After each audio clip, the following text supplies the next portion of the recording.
So ಅಲ್ಲೇ ತುಂಬ ದಿನ ಆಯಿತು ವೀಡಿಯೋ ಹಾಕಿ ಒಂದು ವಾರದಿಂದ. ಸೊ ಆಬ್ವಿಯಸ್ಲಿ ನಿಮಗೆ ಗೊತ್ತಿರುತ್ತೆ. ಸೊ ಟ್ರಿಪ್ ಹೋಗಿದ್ವಿ. ಟ್ರಿಪ್ಪು ಹೋಗೋದು ಭಾಳ ಒಂದು ಇಂಪಾರ್ಟೆಂಟ್ ಇತ್ತು. ಯಾಕೆ ಅಂದರೆ ಅಲ್ಲೇ ಆಲ್ಮೋಸ್ಟ್ 1.5 ಇಯರಿಂದ ಎಲ್ಲೂ ಬ್ರೇಕೇ ಆಗಿರಲಿಲ್ಲ ನಮಗೆ. ಸೊ ನನ್ನ ಮಗ 10th ಇದ್ದಿದ್ದರಿಂದ ಸೊ ಎಲ್ಲೂ ಹೋಗಿರಲಿಲ್ಲ, ಒಂಥರ ಆಗಿಬಿಟ್ಟಿತ್ತು ನನಗೆ. So very very important break ತೊಗೊಳ್ಳೋದು. ಎಸ್ಪೆಷಲಿ ನನಗಂತೂ ಬೇಕೇ ಬೇಕು, ಇಲ್ಲಾಂದರೆ ಸ್ಟ್ರೆಸ್. ಯಾಕೆಂದರೆ ನಾವು ದೂರದಲ್ಲಿರೋದ್ರಿಂದ ಇಲ್ಲಿ ಯಾರೂ ನೆಂಟ್ರಿಲ್ಲ, ಎಲ್ಲೂ ಹೋಗಲ್ಲ, ಎಲ್ಲೂ ಬರಲ್ಲ. ಹೋದ್ರೆ ನಾವೇ ಹೋಗ್ತೀವಿ, ನಾವೇ ಬರ್ತೀವಿ. ಸೊ ಹೋದ್ರೂ ಬೆಳಗ್ಗೆ ಸಂಜೆ ಬಂದುಬಿಟ್ಟಿರ್ತೀವಿ. ಅವಾಗ ನಾನೇ ಅಡುಗೆ ನಾನೇ ಮಾಡೋದು ಎಲ್ಲ ನಾನೇ ಆಗೋದ್ರಿಂದ ಸೊ ನಂಗೆ ಸ್ಟ್ರೆಸ್ ಆಗಿಬಿಡುತ್ತೆ. ಸೊ ಹಾಗಾಗಿ ಒಂದು ಬ್ರೇಕ್ ಬೇಕಾಗುತ್ತೆ. ಸೊ ಯಾರು ಹಿಂದೆ ಮುಂದೆ ಇಲ್ಲ ಅಂದಾಗ ನಾವು ಹೋಗಬೇಕಾಗತ್ತೆ. ಸೊ ಹಾಗಾಗಿ ಹೋಗೋಣ ಅಂದ್ಬಿಟ್ಟು ಒಂದು 2 ಡೇಸು ಹೊರಟ್ವಿ. ಸೊ ಅಲ್ಲಿ ನಮ್ಮ ಪುಣೆನಲ್ಲೇ ನಂಗೆ ಇಷ್ಟು ದಿನ ಗೊತ್ತಿರೋ ಒಂದು ಹೋಟೆಲಲ್ಲಿ ನಮ್ಮ ಉಡುಪಿಯವ್ರ ಹೋಟೆಲ್ ಇದೆ. ಸೊ ಅಲ್ಲಿ ನಮ್ಮ ಉಡುಪಿಯವ್ರದ್ದು ಒಬ್ರದ್ದು ಅಜ್ಜಿ ಕಾಡಲ್ಲಿರೋ 30,000 ಅಷ್ಟು ಪ್ಲ್ಯಾಂಟ್ಸ್ ನೇಮ್ ಗೊತ್ತಿದೆಯಂತೆ. ಸೊ ಇಲ್ಲಿ ನಾವು ಹೋಗಿದ್ದ ಪ್ಲೇಸ್ ಬಂದು ಮಹಾಬಲೇಶ್ವರ ಅಂತ. ತುಂಬ ಚೆನ್ನಾಗಿದೆ, ಹಿಲ್ ಸ್ಟೇಷನು. ಸೊ ಅಲ್ಲಿ ಕ್ಲೈಮೇಟು ಡಿಫ್ರೆಂಟ್ ಇರುತ್ತೆ. ಇಲ್ಲಿ ಹಾಟಲ್ಲೂ ಅಲ್ಲಿ ಸ್ವಲ್ಪ ಕೋಲ್ಡ್, ಅಂದರೆ ಹಿಲ್ ಸ್ಟೇಷನಲ್ಲಿ ತುಂಬ ಕೋಲ್ಡ್ ಇರುತ್ತೆ. ಬಟ್ ಈ ಸೀಸನ್ ಸ್ವಲ್ಪ ನಾರ್ಮಲ್ ಇತ್ತು, not too much cold, not too much hot ಆ ಥರ. ಸೊ ಅಲ್ಲಿ ಸ್ಪೆಷಲ್ ಬಂದು ಸ್ಟ್ರಾಬೆರೀಸ್, ಆಮೇಲೆ ಮಲ್ಬೆರೀಸ್. ಈ ಸೀಸನಲ್ಲಿ ಮಲ್ಬೆರೀಸ್ ಜಾಸ್ತಿ ಇರುತ್ತೆ, ಸ್ಟ್ರಾಬೆರಿ ಸೀಸನ್ ಅಲ್ಲ, ಬಟ್ ಸ್ಟಿಲ್ ಅವೈಲೇಬಲ್ ಇದೆ. But that is dangerous to heat.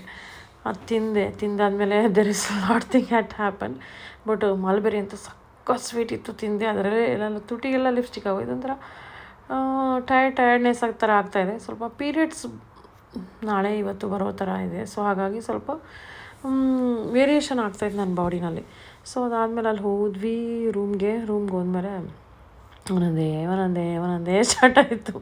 So ನಮ್ಮ ಮನೆಯವ್ರಿಗೆ ಸ್ವಲ್ಪ ಹೊಟ್ಟೆ ಅಪ್ಸೆಟ್ ಆದಂಗೆ ಆಗಿತ್ತು. ಸೊ ನಿನ್ನೆ ದಿನ ನಾನು ಜಾಕ್ ಫ್ರೂಟ್ ಸಾಂಬಾರು ಮಾಡಿದೆ ಅಲ್ವ, ಸೊ ತಿಂದಿದ್ದರಿಂದ ಸ್ವಲ್ಪ ನನಗೂ ಸ್ವಲ್ಪ ಹೊಟ್ಟೆ ಅಷ್ಟೇನು ಚೆನ್ನಾಗಿ ಅನಿಸ್ತಾ ಇರಲಿಲ್ಲ. ಗೊತ್ತಿಲ್ಲ ನನಗೆ ಜಾಕ್ ಫ್ರೂಟು ಮತ್ತು ತಡ್ನಿಕಾಳೆಲ್ಲ ಹಾಕ್ಬಿಟ್ಟು ಮಾಡಿದ್ವಲ್ಲ. ಸೊ ಹೆಂಗೋ ಸ್ವಲ್ಪ ರೆಸ್ಟ್ ಮಾಡಿ ಹೋಟೆಲಲ್ಲಿ ಲಂಚೆಲ್ಲ ಮುಗಿಸ್ಬಿಟ್ಟು ಒಂದು ಲೇಕ್ ಇದೆ ಅಲ್ಲಿ, ಸನ್ಸೆಟ್ ವೀವ್ ಇತ್ತು. ಸೊ ಅಲ್ಲಿಗೆ ಹೋದ್ವಿ. ಸೊ ಎಲ್ಲ ಹಾರ್ಸ್ ರೈಡಿಂಗ್ ಎಲ್ಲ ಇತ್ತು. ಬಟ್ ನಾನು ರಿಸ್ಕ್ ತೊಗೊಳಕ್ಕೆ ಹೋಗಲ್ಲ, ಯಾಕೆಂದರೆ ಅವರೆಲ್ಲ ಟ್ರೈನ್ಡ್ ಇರೋಲ್ಲ. ಸೊ ನಾನು ಹಾರ್ಸ್ ಮೇಲೆ ಕೂತು ನನ್ನ ಹಣೆ ಬರೋಕ್ಕೆ ಹಾರ್ಸ್ ಎಲ್ಲೋ ಹಾರೋಗಿ ನಾನು ಇನ್ನೆಲ್ಲೋ ಬಿದ್ದೋಗಿ ಬೇಕು. ಸೊ ನನ್ನ ಮಕ್ಕಳನ್ನೂ ಅಲೋ ಮಾಡಲ್ಲ, ನಾನು ಹೋಗೋಲ್ಲ.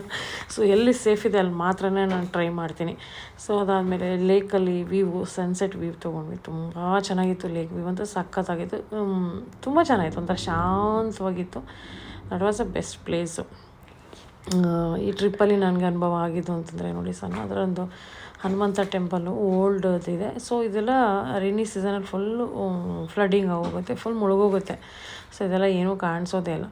ಸೊ ದಟ್ ವಾಸ್ ಬೆಸ್ಟೆಸ್ಟು ಇತ್ತು ಈ ಒಂದು ಟ್ರಿಪ್ಪಲ್ಲಿ. ಅದು ಬಿಟ್ಟರೆ ತುಂಬ ಮಜಾ ಅಷ್ಟು ಏನು ಬಂದಿಲ್ಲ. ಬಟ್ ಓಕೆ, ಒಂದು ಚೇಂಜ್. ಸೊ ಚೇಂಜ್ ಬೇಕೇ ಬೇಕು. There is a break.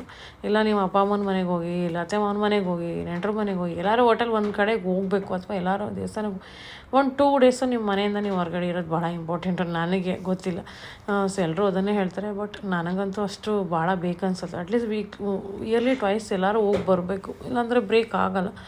So ಒಂದು ಚಿಕ್ಕ ವಯಸ್ಸಲ್ಲಿ ಒಂಥರ ಡಿಫ್ರೆಂಟ್ ಮೈಂಡ್ಸೆಟ್ ಇರುತ್ತೆ.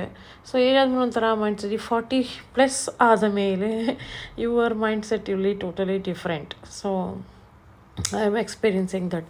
ಅದಾದಮೇಲೆ ಹೋಟೆಲ್ ಬಂದು ರಾತ್ರಿ ಎಲ್ಲ ಮಲ್ಕೊಂಡ್ವಿ, ಸುಸ್ತಾಗಿತ್ತು ಅಂದ್ಬಿಟ್ಟು ಬೆಳಗ್ಗೆ ಎದ್ದು ನೋಡಿದ್ರೆ ವ್ಯೂ ನೋಡಿ ಸಕ್ಕತ್ತಾಗಿದೆ. ನಮ್ಮ ರೂಮಿಂದ ತುಂಬ ಚೆನ್ನಾಗಿದೆ ವ್ಯೂ. ಸೊ ರಾತ್ರಿ ಬೆಟ್ಟದ ವ್ಯೂ ತುಂಬ ಚೆನ್ನಾಗಿದೆ. ಬಟ್ ನನ್ನ stomach already started acting weirdly. Periods ಇದ್ದಿದ್ದರಿಂದ ತುಂಬ ಆ್ಯಸಿಡಿಟಿ, ಆಮೇಲೆ ಫ್ರೂಟ್ಸ್ ಬೇರೆ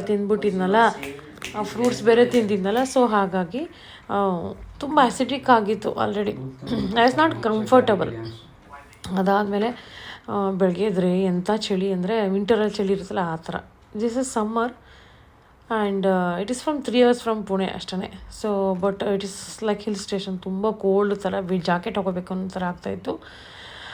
ಬಟ್ ಓಕೆ, ಮಾತ್ರ ವಿಂಟರಲ್ಲಿ ಈ ಪ್ಲೇಸ್ನ ನಾನು ಖಂಡಿತ ವಿಸಿಟ್ ಮಾಡಲೇಬೇಕು.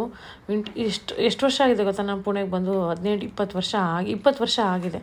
ಸ್ಟಿಲ್ 21 ವರ್ಷ ಆಗಿದೆ. ನಾನು ಯಾವುದೋ ಪ್ಲೇಸಸ್ನ ಜಾಸ್ತಿ ಎಕ್ಸ್ಪ್ಲೋರೇ ಮಾಡಿಲ್ಲ. ಈ ಪ್ಲೇಸ್ಗೆ ಫಸ್ಟ್ ಟೈಮ್ ಬಂದಿದ್ದು. ಈ ಥರ ಈ ಪ್ಲೇಸ್ಗೆ ಎಲ್ಲರೂ ಒಂದು 20 ಸತಿ ಹೋಗಿರ್ತಾರೆ ಅಂದ್ಕೊಳ್ಳಿ.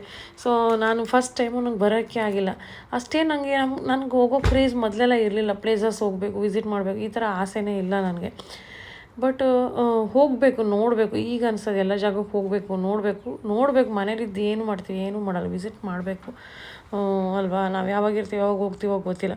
ಅಟ್ಲೀಸ್ಟ್ ಆ ಎಕ್ಸ್ಪೀರಿಯೆನ್ಸ್ ಒಂದು ಚೇಂಜ್, ಬ್ರೇಕ್ ಮೈಂಡಿಗೆ ಒಂದು ಬ್ರೇಕ್ ಬೇಕು ಅಲ್ವಾ. ಸೊ ಎಲ್ರಿಗೂ, ಮನೇಲಿರೋರಿಗೆಲ್ಲ ಅಲ್ಲಿಗೂ, ನಾನೊಬ್ಳಿಗೆ ಅಂತಲ್ಲ. ಸೊ ಬೆಟ್ಟದ ವ್ಯೂ ಸಖತ್ತಾಗಿತ್ತು. ಅದಾದಮೇಲೆ ಮತ್ತೆ ಬೆಳಗ್ಗೆ ಎದ್ದು ರೆಡಿಯಾಗಿ ಇನ್ನೂ ಸ್ನಾನ ಏನೂ ಆಗಿಲ್ಲ, ಬಟ್ ರೆಡಿಯಾಗಿ ಒಂದು ಪಾಯಿಂಟ್ಸ್ ಇರುತ್ತೆ, ವ್ಯೂಸ್ ಅಂದರೆ ಸ್ಪಾಟ್ ನೋಡಲಿಕ್ಕೆ, ಸನ್ರೈಸು. ಸೊ ಅಲ್ಲಿಗೆ ಹೋಗೋಣ ಅಂದ್ಬಿಟ್ಟು ರೆಡಿ ಆದೆ. ಸೊ ತುಂಬ ಚೆನ್ನಾಗಿತ್ತು. ವಿಂಟರಲ್ಲಿ ಇಮ್ಯಾಜಿನ್ ಮಾಡಿ, ದಿಸ್ ಇಸ್ ಇನ್ ಸಮ್ಮರ್, ವಿಂಟರಲ್ಲಿ ಹೆಂಗಿರುತ್ತೆ ಅಂತ. ಹೋಗ್ಬೇಕಾದ್ರೆ ಒಂದ್ಸತಿ ಹೋಗ್ತೀನಿ ಬಿಡಲ್ಲ, ವಿಂಟರಲ್ಲಿ ಹೋಗಲೇಬೇಕು. ಸೊ ಅದಾದಮೇಲೆ ಇಲ್ಲಿಗೆ ಬಂದ್ವಿ, ಒಂದು ಸನ್ರೈಸ್ ಅದು ನೋಡೋಣ ಅಂದ್ಬಿಟ್ಟು. ಸೊ ಅಲ್ಲೇ ಹತ್ರನೇ, ರೂಮಿಂದ ಹತ್ರನೇ, ಏನು ತುಂಬ ದೂರ ಇಲ್ಲ, ಇಲ್ಲಿ ಹತ್ರನೇ ಇತ್ತು. ಸೊ ಅದೊಂದು ನೋಡಿದೆ, ಚೆನ್ನಾಗಿತ್ತು. ಅದಾದಮೇಲೆ ಒಂದು ಬೊಟಾನಿಕಲ್ ಗಾರ್ಡನ್ ಅನ್ನೋದಕ್ಕಿಂತ ಇದೆಂಥದ್ದು ಎಂಥದ್ದು ಒಂದು ಹೇಳ್ತಾರಪ್ಪ, ಇದಕ್ಕೆ ಗೊತ್ತಿಲ್ಲ, ಹೆಸರು ಮರ್ತುಕೊಂಡೆ, ನಾನು ಅದು ಮೆನ್ಷನ್ ಮಾಡ್ತೀನಿ ಒಂದು ಇದರಲ್ಲಿ. ಆ ಒಂದು ಗಾರ್ಡನ್ ಇತ್ತು, ಆ ಗಾರ್ಡನ್ಗೆ ಹೋದ್ವಿ. Biodiversity garden. ಸೊ ಅದಕ್ಕೆ ಹೋದ್ವಿ, ಅದು ಚೆನ್ನಾಗಿತ್ತು. ಅದು ನೋಡಿಕೊಂಡು ಫುಲ್ ಕಾಡು. ನನಗೆ ಯಾವ ಮಾಲು, ಫಾರಿನ್ ಟ್ರಿಪ್ಪು ಈ ಥರ ಎಲ್ಲ ಇಷ್ಟ ಇಲ್ಲ. ಒಂದು ಕಾಡಿಗೆ, ಫಾರೆಸ್ಟ್ಗೆ, ಈ ಥರ ಜಾಗದಲ್ಲಿ ಹೋಗಿ ನಂಗೆ ತುಂಬ ಇಷ್ಟ ಆಗುತ್ತೆ. ಸೊ ಅದು ಸುಮ್ಮನೆ ಸುತ್ತಾಗೆಲ್ಲ ಇಷ್ಟ ಆಗಲ್ಲ ಆ ಥರ ಜಾಗದಲ್ಲಿ. ಸುಮ್ಮನೆ ದುಡ್ಡು ವೇಸ್ಟು, ಆಮೇಲೆ ದುಡ್ಡು ಬಿಡಿ, ಅಲ್ಲಿ ಏನು ಸಿಗೋದೇ ಇಲ್ಲ, ಮನಃಶಾಂತಿ ಸಿಗೋಲ್ಲ. ಇಲ್ಲಿ ನೋಡಿ, ಸುಮ್ಮನೆ ಒಂದು ಕಾಡು ಕೆಳಗಡೆ, ಒಂದು ಮರದ ಕೆಳಗಡೆ ಹೋಗಿ ಕೂತ್ಕೊಂಡ್ಬಿಟ್ರು ಅಷ್ಟು ಮನಸ್ಸಿಗೆ ನೆಮ್ಮದಿ ಸಿಗುತ್ತೆ. ಅದಾದಮೇಲೆ ಒಂದು ಲೇಕ್ ಇತ್ತು, ಅಲ್ಲಿ ಲೇಕ್ ವ್ಯೂ ನೋಡಿದ್ವಿ. ಸೊ ಎಲ್ಲ ಕಡೆ ಬರೀ ಹಿಂಗೆ ಸ್ಪಾಟ್ಸು. ಇದೊಂದು ಓಲ್ಡ್ ಟೆಂಪಲ್, ಎಷ್ಟು ವರ್ಷ ಟೆಂಪಲ್ ಇದಪ್ಪ ಇದು ನಂಗೆ ಗೊತ್ತಿಲ್ಲ, ಮರ್ತ್ಕೊಂಡೆ ನಾನು. ಸೊ ಆ ಟೆಂಪಲ್ ವಿಸಿಟ್ ಮಾಡಿದ್ವಿ.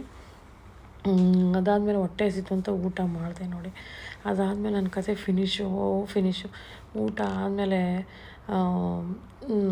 ಇದು ನಾನ್ ವೆಜ್ ಅಂದರೆ ನಾರ್ಮಲ್ಲು, ಹೋಮ್ ಮೇಡ್ ಏನಿದು, ಇಟ್ಸ್ ನಾಟ್ ಹೋಟೆಲೆಲ್ಲ, ತುಂಬ ಹೋಟೆಲ್ ಏನು ಅಷ್ಟು ಚೆನ್ನಾಗಿರಲ್ಲ. ಸೊ ಈ ಥರ ಹೋಮ್ ಮೇಡ್ ಇರೋದು ಕಡೆ. ಅದಾದಮೇಲೆ ಅಲ್ಲಿ ಸ್ಪೆಷಲ್ ಬಂದೇ ಸ್ಟ್ರಾಬೆರಿ ವಿತ್ ಕ್ರೀಮ್, ಅದೇನೇ ಸ್ಪೆಷಲು ಮಹಾಬಲೇಶ್ವರಮಲ್ಲಿ. ಸ್ಟ್ರಾಬೆರಿ ನಿಮ್ಗೆ ಎಲ್ಲೋದ್ರೂ ಸ್ಟ್ರಾಬೆರಿ ಸಿಗುತ್ತೆ. ಸೊ ಮಾತ್ರ ಏನು ಸಖತ್ತಾಗಿತ್ತು ಅಂದರೆ ಟೇಸ್ಟು. ಫಸ್ಟ್ ಟೈಮ್ ನಾನು ಕ್ರೀಮ್ ಎಲ್ಲ ತಿನ್ನೋದಿಲ್ಲ, ನನಗೆ ಅದು ಸೂಟು ಆಗೋಲ್ಲ. ಟೇಸ್ಟು ನಂಗೆ ಅಷ್ಟು ಆ ಫ್ಲೇವರ್ ನಂಗೆ ಇಷ್ಟನೇ ಆಗೋಲ್ಲ. ಬಟ್ ಅಲ್ಲಿ ತುಂಬ ಇಷ್ಟ ಆಯಿತು, ತಿಂದಾದ್ಮೇಲೆ ನೋಡಿ ಸ್ಟಾರ್ಟ್ ಆಯಿತು ಹೊಟ್ಟೆ ಒಳಗೆ ಮಿಕ್ಸಿಂಗ್ ಆಗೋಯ್ತು. ನಂಗೆ ಮಿಕ್ಸಿಂಗ್ ಮಾಡೋಂಗಿಲ್ಲ. ಊಟ ಆದಮೇಲೆ ಈ ಥರ ಐಸ್ ಕ್ರೀಮು ಇವೆಲ್ಲ ನಂಗೆ ತಿಂದರೆ ನನಗೆ ಆ್ಯಸಿಡಿಕ್ ಬಾಡಿ, ಅಂದರೆ ತುಂಬ ಆ್ಯಸಿಡಿಕ್ ಬಾಡಿ. ಸೊ ಹಾಗಾಗಿ ನಂಗೆ ಸೂಟ್ ಆಗೋಲ್ಲ. ತಿಂದ ಗಂಟೆ ಚೆನ್ನಾಗಿತ್ತು, 1 hour 2 hours ಚೆನ್ನಾಗಿದೆ ನೋಡಿ. ಅದಾದಮೇಲೆ ಹೆವಿ ವಾಮಿಟ್ ಸ್ಟಾರ್ಟ್ ಆಗೋಯ್ತು ನನಗೆ. ಒಂಥರ ನಂಗೆ ಮಿಕ್ಸಿಂಗ್ ಆಗೋಲ್ಲ. ಅದಾದಮೇಲೆ ಮಾರ್ಪೋ ಗಾರ್ಡನ್ ಇತ್ತು, ಮಾರ್ಪೋ ಗಾರ್ಡನಿಗೆ ಹೋದ್ವಿ. ಮಾರ್ಪೋ ನೀವೆಲ್ಲ ನೋಡಿರ್ತೀರಿ, ಕೆಚಪ್ಪು, ಜಾಮು ಎಲ್ಲ. ಸೊ ಆ ಕಂಪನಿ ದೊಡ್ಡ ಬ್ರ್ಯಾಂಚ್ ಇದೆ ಅಲ್ಲಿ. ಸೊ ಅಲ್ಲಿ ಹೋದರೆ ಅಲ್ಲೆಲ್ಲ ಟೇಸ್ಟ್ಗೆಲ್ಲ ವೆರೈಟಿ ಕೊಡ್ತಾರೆ. ಆ ಜ್ಯೂಸು, ಜ್ಯೂಸು, ಆ ಜಾಮು, ಈ ಜಾಮು, ಆ ಚಾಕ್ಲೇಟ್ ಎಲ್ಲ ಫ್ರೀಯಾಗಿ ಸಿಗ್ತಾಯಿದೆ ಅಂತ ತೊಗೊಂಡು ಬಾಯಿಗೆ ಹಾಕಿದ್ದು. ಹೊಟ್ಟೆ ಒಳಗೆ ಗ್ರೈಂಡರಲ್ಲಿ ಮಿಕ್ಸ್ ಆಗಲ್ವಂಗೆ ಮಿಕ್ಸ್ ಆಯಿತು. ಮತ್ತು ಅಲ್ಲಿ ಹೋದ್ರೂ ಒಂದು ಸ್ಪೆಷಲ್ ಏನಪ್ಪ ಅಂದರೆ ಕ್ರೀಮ್ ವಿತ್ ಸ್ಟ್ರಾಬೆರಿ. ಅಲ್ಲಿ ಹೋಗಿ ತಿಂದಿರ ಅಂದರೆ ಹೆಂಗೆ, ಒಂದೇ ಒಂದು ತೊಗೊಂಡ್ವಿ 4 ಜನಕ್ಕೂ ಸೇರಿ. ಅದೇ ಸುಸ್ತಾಯಿತು, ಬಟ್ ತುಂಬ ದೊಡ್ಡದಿತ್ತು. ಅಲ್ಲಿ ಹೋದರೆ ಏನು ಗೊತ್ತಾ, ಸುಮ್ಮನೆ 110 ತಿನ್ನೋದಕ್ಕಿಂತ ಅಲ್ಲಿರೋದೊಂದು ಸ್ಪೆಷಲ್ ತಿನ್ನಬೇಕು. ಸೊ ಅದಾದಮೇಲೆ ನೋಡ್ಕೊಂಡು ತಿಂದ್ಬಿಟ್ಟು ಒಂದು ಸ್ಕೇರಿಯೋಸ್ ಇತ್ತು, ಮಕ್ಳಿಗೆ ತೋರಿಸ್ಕೊಂಡು ಅವ್ರಿಗೆ ಬೇಕಿತ್ತು ಅಂತ ಹೋದ್ವಿ, ಮನೆಗೆ ಹೋದೆ. ಅದಾದಮೇಲೆ ಸ್ವಲ್ಪ ಹೊರಗಡೆ ಸುಸ್ತಾಗಿತ್ತು ಅಂತ ಕೂತ್ಕೊಂಡೆ. ತುಂಬ ಬ್ಲಾಟಿಂಗ್ ಆಗಿದ್ದೆ ನಾನು, ಪೀರಿಯಡ್ ಟೈಮ್ ಅಲ್ವಾ. ಸೊ ಹೆಂಗೆ ಆಗ್ತಾಯಿತ್ತು ಅಂದರೆ ವಿಚಿತ್ರವಾಗಿ ಆಗ್ತಾಯಿತ್ತು ನನಗೆ ಅವಾಗ. ಅಸಿಡಿಕ್ ಜಾಸ್ತಿ ಆದ್ರಂತೂ ಇನ್ನೂ ನನಗೆ. ಅದಾದಮೇಲೆ ವಾಮಿಟು ಸ್ಟಾರ್ಟ್ ಆಗಿದ್ದು, ತಲೆನೋವು ಫುಲ್, ರಾತ್ರಿ ಎಲ್ಲ ವಾಮಿಟು. ಪುನಃ ಬೆಳಗ್ಗೆ ಬಸ್ಸಲ್ಲಿ ಬರುವಾಗ, ಕಾರಲ್ಲಿ ವಾಪಸ್ ಮನೆಗೆ ಬರುವಾಗಲೂ ವಾಮಿಟು. ಸೊ ಇದು ವಾಪಸ್ ಬರುವಾಗ ವೀಡಿಯೋ ಮಾಡಿದ್ದೀನಿ. ಸೊ ಅದಾದಮೇಲೆ ಇವತ್ತಿನವರೆಗೂ ಹೋದ್ರೂ ರೆಸ್ಟ್ ತೊಗೋತಾ ಇದ್ದೀನಿ, ಪೀರಿಯಡ್ ನಡೀತಾ ಇದೆ. ಸೊ ಹಾಗಾಗಿ ಯಾವುದೇ ವೀಡಿಯೋ ಹಾಕಿರಲಿಲ್ಲ. ಈಗ ಮತ್ತೆ ಸ್ಟಾರ್ಟ್ ಮಾಡ್ತೀನಿ ನನ್ನ ಒಂದು ರೊಟೀನು ಮತ್ತು ವ್ಲಾಗು ಆ್ಯಂಡ್ ವೆಯ್ಟ್ ಲಾಸ್ ಜರ್ನಿನೂ ಕೂಡ. ಮತ್ತೆ ಸಿಗ್ತೀನಿ ಮತ್ತೊಂದು. ಅಲ್ಲಿವರೆಗೆ